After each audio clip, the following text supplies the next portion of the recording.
It's a debate that has consumed a lot of time, literally. But yesterday, Congress took its biggest step yet toward ending the twice-yearly changing of the clocks.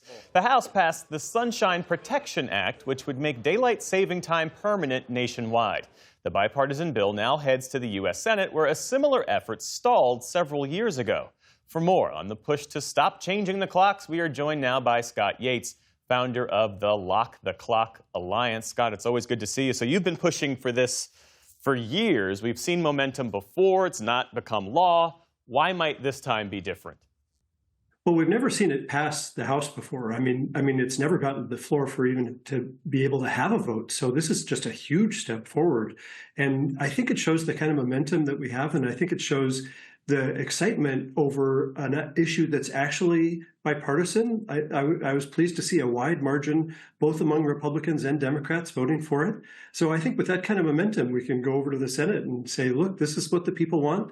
And clearly that's reflected in state legislatures across the country and in the House vote yesterday. In your view, what do we gain by stopping the twice-yearly changing of the clocks? One of the things I was really encouraged to hear yesterday were all different politicians kind of getting up and talking about the health detriments of the clock changing. You know, it wasn't that long ago that we just thought of changing the clocks for daylight saving time as kind of an annoyance, but we didn't think of it as deadly. But now the research is really clear that it really is deadly and very disruptive. It's bad for schools, it's bad for businesses, it's bad for everybody. The only thing that we don't agree on is on which time zone we should be locking into. But I think we've got a solution to be able to address that without having to have the clock change twice a year, which is what I think most people actually are the most interested in. It's just they don't really care that much which one we lock into. They just don't like the switching. Well, what's the solution? Well, the solution is actually an amendment that I proposed back when it was in the Senate last year to have a 2-year implementation period. And what that allows is for each state to be able to have enough time and the school boards to weigh in and everybody in a state to be able to say, look, this is a time that makes the most sense for us. You know, anybody that says they've got a perfect solution that works for every state in the country has some other agenda they're trying to push. Saying that you've got the exact right solution that works for Massachusetts and also works for Indiana, well, that's just not possible. So I think if we have a 2-year implementation, which is an amendment that was accepted and is now part of the Senate version, that would give people of, for instance, Indiana and Michigan, a couple of states that I think would be really well served to be on permanent standard time, to be able to make that decision. Senator Tom Cotton, as you well know, he has opposed permanent daylight saving time. Here's part of what he said. By moving the clock back an hour in winter, permanent daylight savings time would push winter sunrises to an absurdly late hour, depriving Americans of morning sunshine that's essential for our safety and well-being. So under permanent daylight saving time, 87% of Americans would see winter sunrises after 8 a.m. There's also this 1974 experiment with permanent daylight saving time when dark winter mornings were linked to an increase in pedestrian accidents involving children walking to school. How do you answer those safety concerns?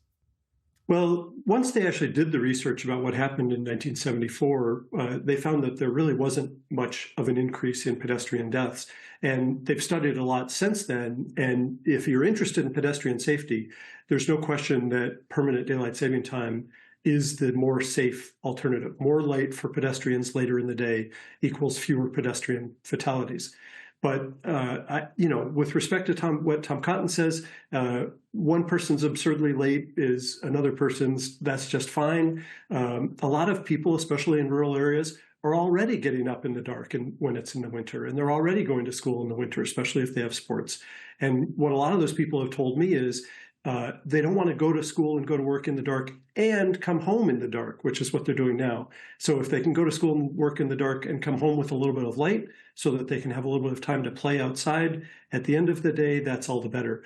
But my view is it's not up for us to say. I think it's right for the Congress to say we should stop switching twice a year, but it's appropriate for each state to have the discussion and decide which time zone they want to lock into permanently.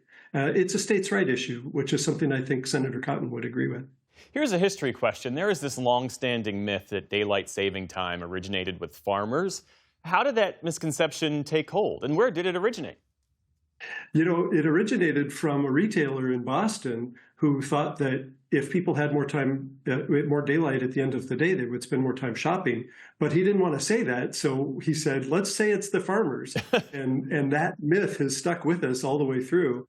Scott Yates, founder of the Lock the Clock Alliance. Always good to speak with you. Thanks so much. Thank you, Geoff.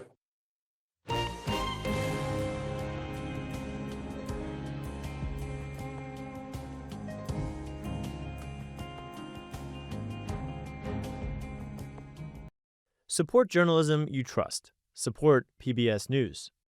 Donate now, or even better, start a monthly contribution today.